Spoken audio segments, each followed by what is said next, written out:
네. 평안을 너희에게 끼치노니 곧 나의 평안을 너희에게 주노라. 내가 너희에게 주는 것은 세상이 주는 것 같지 아니하니라. 너희는 마음에 근심도 말고 두려워하지도 말라. 오직 내가 아버지를 사랑하는 것과 아버지의 명하신 대로 행하는 것을 세상으로 알게 하려 함이로라. 일어나라, 여기를 떠나자 하시니라. 아멘.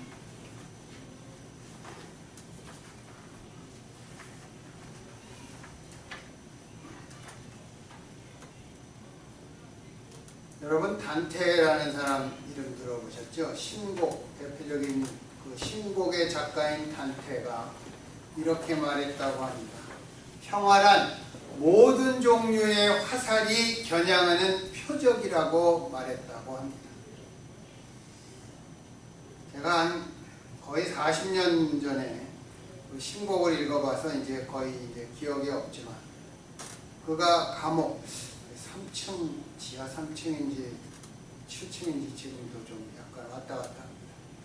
그가 감옥에 있을 때 인간이 가장 원하는 것은 무엇인가? 제가 이 말 한번 했죠, 옛날에. 3번을 깊이 생각. 사람이 가장 원하는, 내가 원하는 것이 무엇인가? 감옥이라 추우니까 따뜻한 옷일까? 아니면 맛있는 음식일까? 아니면 포근한 아내의 품일까? 아니면 자녀들을 내가 품에 안을까? 그런 생각들을 한 다음에 단테가 평화라고 얘기해요. 두 번째 또 생각을 했습니다. 내가 가장 원하는 것은 무엇인가? 똑같은 과정을 거쳐서 평화라고 해요. 그렇게 3번 답을 했습니다. 단테뿐만이 아니라 이 땅에 살아있는 모든 것들은 평화와 평안을 원합니다. 오늘 평화나 평안, 그것은 영어로 peace입니다. 그래서 평화, 평안, 이것을 같은 뜻으로 이해하시기 바랍니다. 사람들 역시 누구나 평화와 평안을 원합니다. 심지어 전쟁을 시작하면서도 인간은 침략이라는 말은 절대로 사용하지 않습니다. 해방이니 평안이 그런 것을 위해서 전쟁을 합니다. 그것을 보면 평화의 이름으로 전쟁을 하는 것이 우리 사람입니다.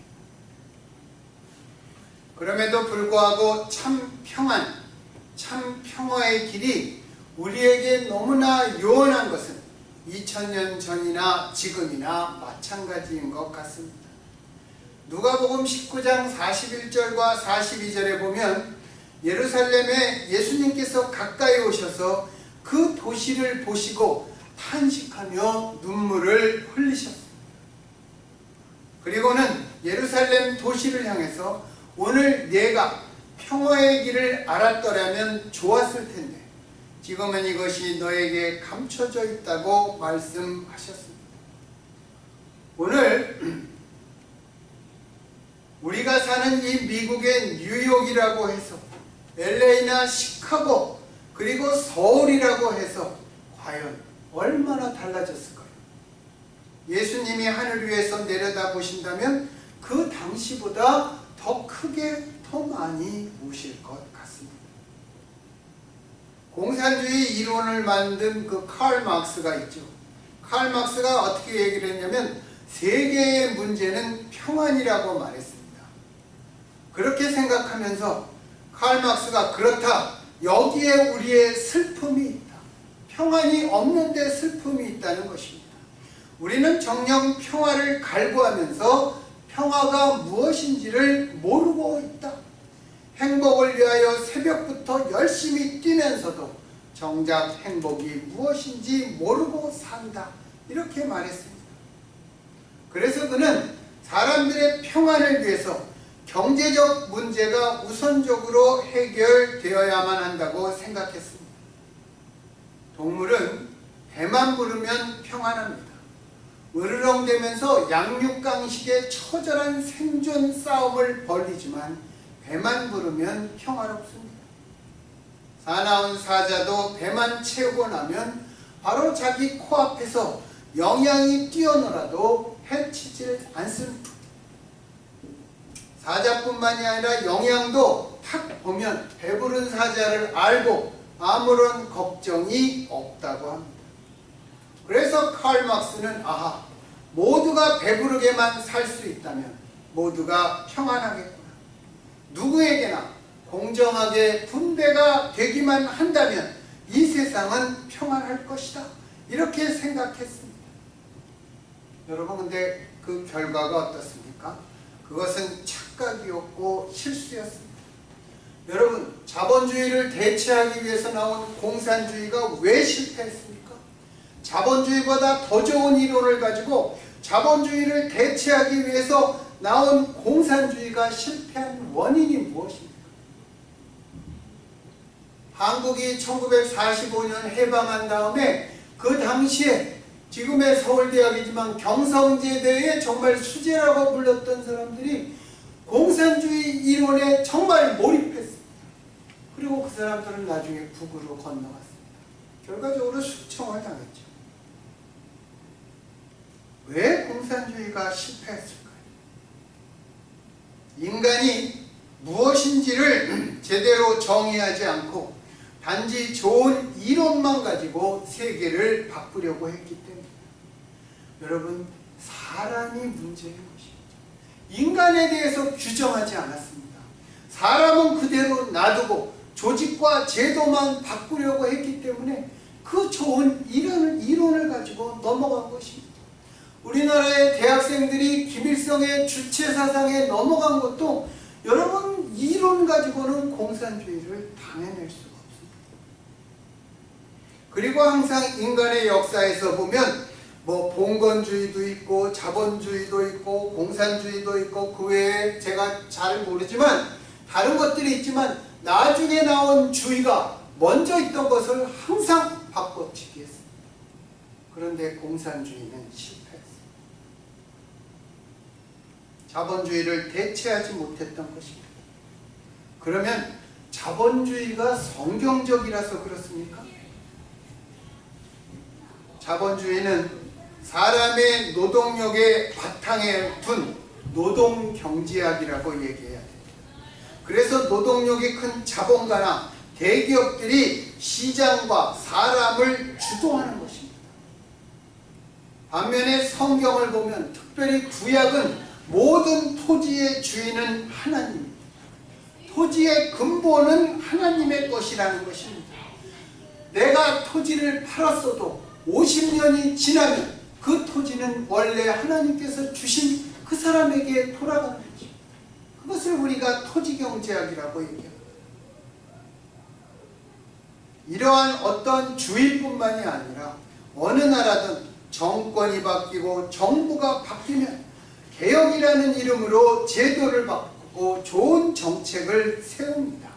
이전 정권에서 잘하지 못했던 것, 실수했던 것, 그런 것들을 보완하기 위해서 세우지만 대부분 성과를 제대로 거두지 못하고 후유증을 많이 남깁니다. 이것도 이유는 딱 한 가지입니다. 인간이 어떤 존재인지를 규정하지 않아서 그렇습니다. 동물은 비록 감사는 모르지만 여러분, 개나 원숭이에게 이렇게 먹을 것을 계속 줘보세요. 동물원에 좀 아깝긴 하지만 바나나 한 10개 이렇게 들고 가서 그 원숭이한테 이렇게 줘보세요. 10번이면 10번 다 이렇게 탁 채로 이렇게 받아가지고. 우리 집에도 강아지가 있지만 먹을 것을 계속 주면 어느 순간 강아지가 땡큐 하는 것이 아닙니다. 더 안 주나, 그리고 먹을 것이 다 떨어지면 그냥 떠나가 버립니다. 동물은 감사가 없습니다. 그렇음에도 배만 부르게 되면 배가 고파질 때까지는 더 이상 욕심을 부르지 않습니다. 그런데 사람은 다릅니다. 잔뜩 가지고도 또 가지려고 합니다. 그리고 가지면 가질수록 더 큰 욕심이 생깁니다. 죽을 때까지는 물론이고 몇 세대 후에 자손들까지 넉넉하게 살 만큼 갖고 있으면서도 더 소유하려고 하고 더 쉽게 돈을 벌려고 합니다. 그래서 돈만 있으면 되고 물질만 있으면 된다고 생각하는 그런 사람들이 많습니다. 내 아들도 내 손자도 돈만 있으면 항상 편안하게 살 수 있을 것이라고 생각합니다. 여러분, 이게 옳은 생각입니까? 아니라고 해도 우리들은 쉽게 부정할 수 없습니다. 우리가 그렇게 살아가고 있습니다. 저희 형제만 봐도 경제적으로 잘 사는 사람들이 있습니다. 재산이 꽤 많아요. 그런데 가만히 보면 행복한 것 같지는, 우리가 잘 살아 이렇게 얘기하면 경제적으로 잘 산다는 얘기입니다. 우리가 이것이 옳지 않다고 생각하면서도 쉽게 부정할 수 없는 것이, 우리는 이미 이렇게 살고 있는 이 환경에 깊이 젖어 있기 때문입니다. 그러나 성경적으로 보면 이것이 얼마나 그릇된 생각인지 우리는 쉽게 알 수 있습니다. 어리석은 부자에게 하나님께서 뭐라고 그랬었어요? 오늘 밤에 하나님이 내 목숨을 거두어 간다, 그렇게 말했습니다. 내 목숨을 거두어 갈 줄 모르는 어리석은 부자와 같은 미련함이 우리들에게 있는 것입니다. 요한복음 13장에서 18장까지는 십자가 처형을 눈앞에 둔 전날 밤의 기록입니다. 본문에서 예수님께서 뭐라고 그러셨습니까? 나의 평안을 너희에게 주노라. 첫 번째는 내 평안을 너희에게 남긴다. 두 번째는 나의 평안을 너희에게 준다. 이렇게 두 번 거푸 말씀하셨습니다. 예수님께서 진실로 진실로 이렇게 반복해서 말씀하신 것, 이것도 마찬가지입니다. 평안을 남긴다, 평안을 준다, 이런 말은 성경에서 눈을 크게 뜨고 읽어야 되는 것입니다. 나의 평안을 너희에게 주노라. 저는 정말 상상이 안 갔어요. 이게 말로는 이 얼마나 놀라운 선언인가 이렇게 생각하지만, 정말 제 상상으로도 이런 말을 과연 할 수 있을까, 그렇게 생각했습니다. 왜 그렇습니까? 내일이면 가장 잔인한 십자가 처형을 앞에 둔 그 예수님이 하신 말씀입니다. 지금 모든 것이 평안하고 형통하고 염려와 근심이 없는 분이 한 말씀이 아닙니다. 오늘 밤이면 배반한 제자에 의해서 대제사장에게 잡혀가서 온갖 희롱과 모함을 당하고, 또 내일 아침 일찍 로마 총독과 군인들에게 채찍질과 십자가에 못 박힘을 당한다는 것을 알면서, 또 거기서 더 나가서 오늘 밤 당신의 제자들이 모두 당신을 버리고 도망친다는 것을 알면서 그 상황에서 말씀하고 있는 것입니다. 나의 평안을 너희에게 주노라. 여러분, 내가 평안하지 못하면 남에게 평안을 줄 수 없는 것입니다. 내게 자유가 없으면서 남에게 자유를 줄 수도 없는 것입니다. 내 마음에 평안이 충만하고 내 마음에 기쁨이 넘칠 때 남에게 평안과 기쁨을 줄 수 있는 것입니다. 그런데 불과 몇 시간만 지나면 십자가를 져야 할 순간이 올 줄 뻔히 알고 계시는 주께서 제자들에게 평안을 주신다고 하는 것입니다. 더구나 몇 시간 후면 예수님을 모른다고 3번이나 부인하면서 도망갈 베드로는 그 13장 37절에 보면 제가 주님을 위해서 내 목숨도 버리겠습니다, 그렇게 터무니없는 장담까지 하고 있습니다. 그런 제자들에게 주님은 나의 평안을 너희에게 주노라 이렇게 말씀하고 계신 것입니다. 그러면 주께서 말씀하시는 이 평안은 도대체 어디에서 오는 것일까요? 세상의 왕은 나를 죽이려고 하고, 종교적 지도자들은 나를 이단의 괴수라고 하고, 그래서 가장 처참한 형벌인 십자가를 지게 하려고 하는데, 예수님께는 그런 것과는 아무런 상관 없는 것처럼 그렇게 보입니다. 당신의 평안을 선포하고 계시는 그런 모습에 몇 시간 후면 닥쳐올 그 처참한 상황이 예수님은 아무런 상관이 없는 분처럼 그렇게 보입니다. 과연 이 평안은 어디서 오는 걸까요? 주님의 평안과 평안은 무엇보다도 하나님의 뜻을 이루기 위해서 하나님의 계획과 명을 내가 따른다는 확신에서 오는 것입니다. 겟세마네 동산에서 기도하실 때 예수님의 첫 번째가 무엇입니까? 아버지 하나님, 이 잔을 내게서 옮겨 주시오. 그리고 나서 결론에 뭐라 그랬습니까?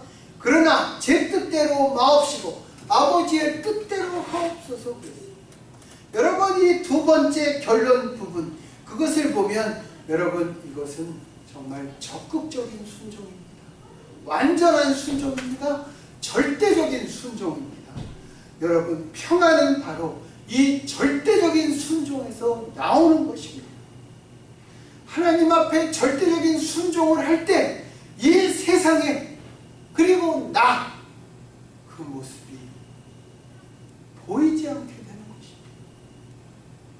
찬송가에도 그런 거 있잖아요. 세상과 나는 한데없고 오직 구속한 주만 보이다. 하나님만 바라보고 있는 것입니다. 여러분, 우리 모두 정말 진실하게, 진솔하게 생각을 해봐야 됩니다.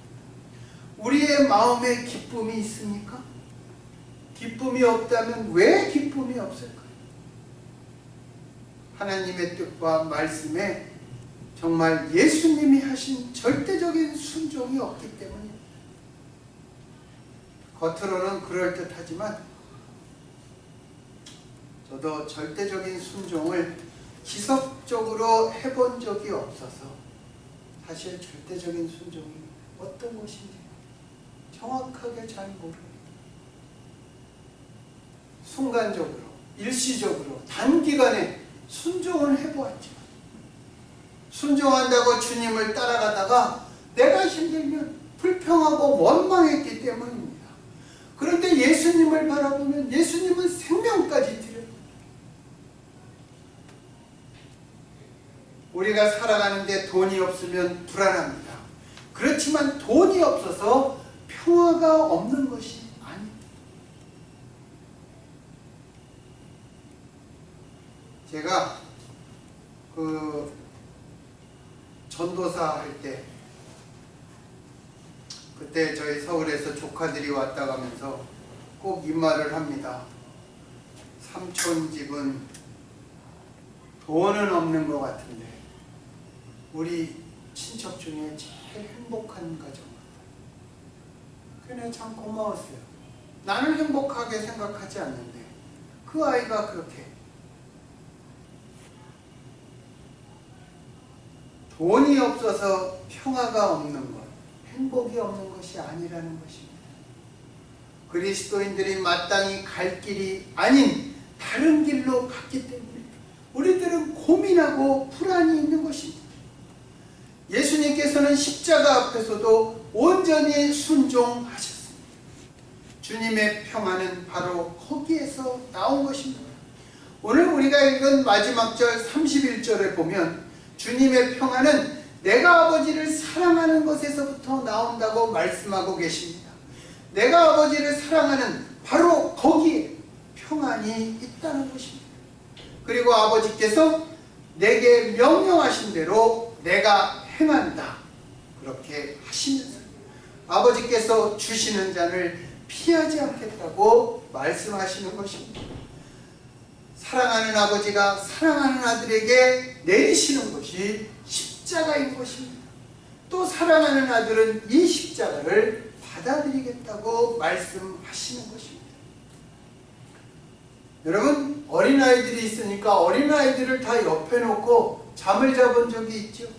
부모 옆에서 잠을 자는 아이들은 눈을 감고 잠들 때 이렇게 손을 더듬습니다. 주로 엄마지만 엄마나 아빠의 존재를 확인한 다음에 즉 자기를 사랑하는 그 부모의 임재를 확인하고 그래야 마음의 평안을 느끼며 곤히 잠을 자는 것입니다. 마찬가지로 하나님의 사랑이 내게 임하고 있다는 것을 확신하는 자녀는 상황을 넘어서 마음의 평안을 누리고 우리가 그 평안 속에 살아가는 것입니다. 예수님께서 뭐라고 하셨어요? 내가 주는 평안은 세상이 주는 평안과는 다르다고 말씀하셨습니다. 왜 그렇습니까? 세상이 주는 평안은 조건에 좌우되기 때문입니다. 여러분, 오늘 그 FIFA에서 하는 20살 이하 그 월드컵에서 한국이 이라크랑 8강전을 합니다. 거기서 한국이 이기면 어떻습니까? 우리가 굉장히 즐겁습니다. 그러나 내일 모레 뭐 언제건 이겨 준결승에 가서 지면 우리는 어떻습니까? 안 즐겁습니다. 그것이 우리가 갖고 살아가는 것입니다. 하나님께서 주신 것은 그래서 즐거움이라고 말하지 않습니다. 기쁨이라고 말하는 것입니다. fun이 아니라 joy가 되는 것입니다. 우리가 살아가는 이 세상에 대한 자세는 돈이 없는 사람은 돈이 있어야 합니다. 직장을 잃은 사람은 직장을 잡아야 하고 병든 사람은 건강해져야 평안하다고 생각합니다. 하지만 예수님께서 주시는 평안은 기쁨처럼 조건에 좌우되지 않습니다. 왜 그렇습니까? 절대적인 사랑, 언제나 변함이 없는 사랑에서 나오는 평안이기 때문입니다. 이 세상의 모든 것은 결과와 성취로서만 합니다. 바다의 파도가 정말 수억 년을 밀려오면서 오늘의 해안을 형성했듯이 이 세상의 모든 것은 결과로서 말합니다. 그래서 우리 옛말에도 반역질을 해도 성공하면 왕이 되고 실패하면 역적이 되어 삼족이 멸망을 당한다는 말이 있습니다. 그러나 주께서 주시는 평안은 하나님의 축복과 그 과정에 기인하는 것입니다. 그리스도인들의 모든 것은 하나님의 축복이요 또 축복으로 향한 과정에 있는 것입니다. 그래서 고난 중에 있다고 해서 평안하지 못한다면 그것은 예수님이 원하는 평안이 아닙니다. 예수님이 주시는 평안을 제대로 누리지 못하는 것입니다. 지금의 모습 이대로 주님을 의지하면서 평안 안에서 사는 것이 주님의 평안일 것입니다. 그리고 평안을 향한 우리의 믿음의 여정이 되는 것입니다. 세상이 주는 평안은 눈에 보이는 것, 손에 잡히는 것, 내가 가질 수 있는 것, 쌓아놓을 수 있는 것에 의존합니다. 그러나 주께서 주시는 평안은 영원한 약속에 의존하는 것입니다. 내게 하나님의 약속과 그 약속을 향한 오늘이 있다면 그것이 바로 우리의 평안의 기본이 되는 것입니다. 제가 예수 믿고 처음으로 40일 적정 기도를 해봤습니다. 그때입니다. 정말 요즘에 그때같이 기도를 했으면 좋겠어요. 그때는 정말 쉽지 않은 그러한 상황이기도 했지만 정말 하나님 앞에 순수하게 그리고 오랫동안 기도했던 것 같습니다. 그 40일 기도를 마치고 딱 일어나려고 그러는데 이 제 귀에 어떤 말이 들려요. 평강 이런 말이. 그래서 제가 다시 고개를 더 숙이고 한 번 더 들었습니다. 그러고 나서 지금 뒤돌아보면 제가 평강의 마음으로 살아오질 않았습니다. 항상 염려됐고 항상 불안했습니다.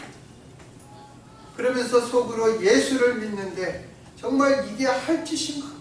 그렇게 생각을 하면서 그런 것은 예수님이 나에게 주신 평강이 아닌 것입니다. 세상 방식으로 하나님의 말씀을 받아들이고 살아온 것입니다. 우리가 가지고 있는 평안, 그것이 일시적인 것입니까? 상대적인 것입니까? 내가 좋은 차를 타서 기분이 좋고 아주 평안한데 나보다 더 비싼 차가 내 앞에 지나가면 기분이 바뀌는 것처럼 상대적인 것입니까? 우리의 평강이 업앤다운 하는 것입니까? 아니면 변화무쌍한 것입니까? 오늘 본문에서 예수님께서 말씀하시는 평안은 변치 않는 것입니다. 영원한 것입니다. 완전한 것입니다. 하나님의 사랑에서 나온 것이기 때문에 그렇습니다. 예수님께서 지금 이 순간 오늘도 우리에게도 동일하게 말씀하고 계시는 것입니다. 나의 평안을 너희에게 주노라. 내가 너희에게 주는 평안은 세상이 주는 것과 같지 않다. 너희는 그러니 마음에 근심하지도 말고 두려워하지도 말라.